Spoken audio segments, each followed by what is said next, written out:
I was born back in 1982, and I can only imagine the barreling screams coming from my baby lungs.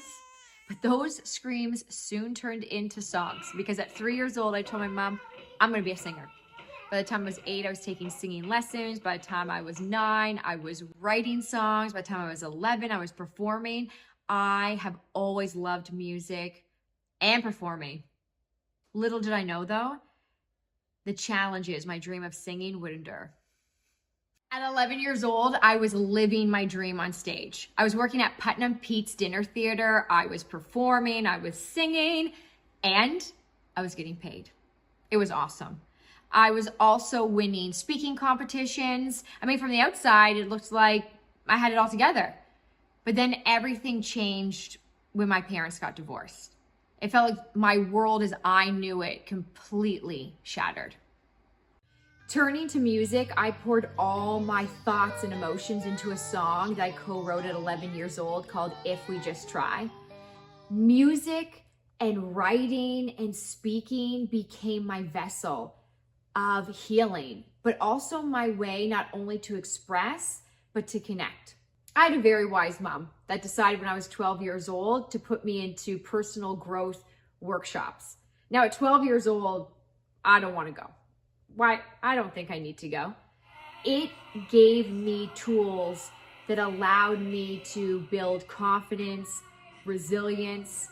They still help me to this day as an adult, and is also created the foundation of what I share and present, especially when I'm working with youth.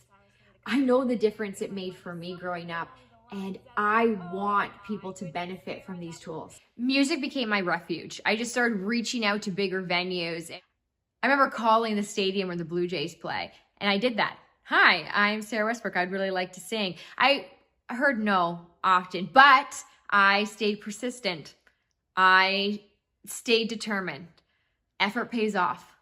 Because for the Blue Jays, I eventually heard yes.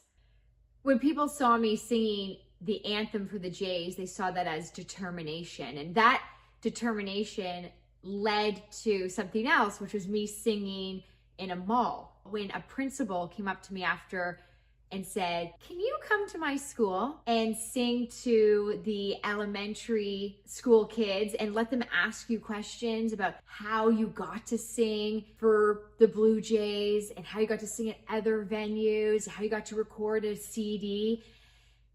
And I went to this school. I'm standing in front of a whole gymnasium of students.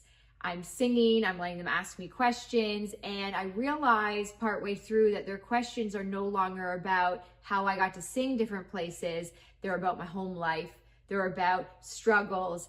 How do you build confidence? And so in that moment, I started to pull out tools from my toolbox from the courses that my mom sent me to when it came to personal growth.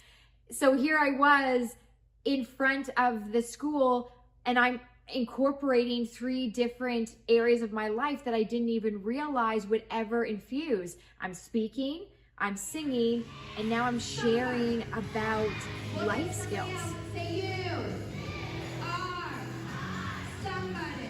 In 2003, my life changed forever. When my dad passed away, it rocked my world.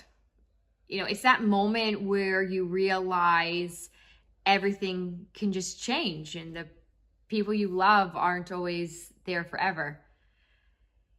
My dad and I had an interesting relationship because we didn't always see eye to eye. However, something my dad taught me will remain with me forever, and that is humor. Not taking everything personally. That you could add humor and that can help you bounce back and move forward. But something that I really miss is his lightheartedness, you know, his easygoing personality. I miss that a lot. After my dad died, there became this time where singing brought up so many emotions. It's like every single note I hit just brought me to tears. So I thought, okay, you know what? I'll just stop singing. But then there was something missing. music was missing. Then 6 months later, something completely out of the blue happened that changed the course of my life. My mom was at a conference and there was somebody speaking that had early onset Alzheimer's disease. So afterwards, my mom went up to this lady. She was so curious about her and her journey and asked her a very powerful question. What do you have left to do before this disease completely takes over your mind and your memory? She said, I want to leave my kids with a song, and I've been struggling to write it. So my mom, being the type of person who loves connecting the dots, she said, I know someone who can help you with this song. I enjoyed talking with her so much that I ended up co-writing a song with 2 other people for her and her children, and it became a success. One more memory to remember me, for a lifetime come and gone goes on and on.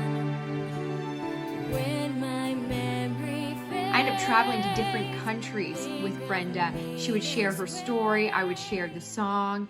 It became this powerful connection between the 2 of us, but also my connection back to music, healing, connecting with other people. I realized that music was going to be always a part of my journey and a part of my healing and my ability to connect with others. I realized I could make a difference. Everything I do is because I believe in people. I believe every person has a purpose. And sometimes we face challenges, and not everyone faces the same challenges, but we all face them. We have something very powerful in common, though: emotions. We've all felt pain, sadness, happy, joy, frustration, anxious, nervous, confusion, anger, all of it. And if I can share tools to add and strategies to give to help navigate some of the hard stuff that we face in life, that's exactly what I want to do. I want people to know that challenges are chapters of your life, not your whole story. And you have so much more of your story yet to write.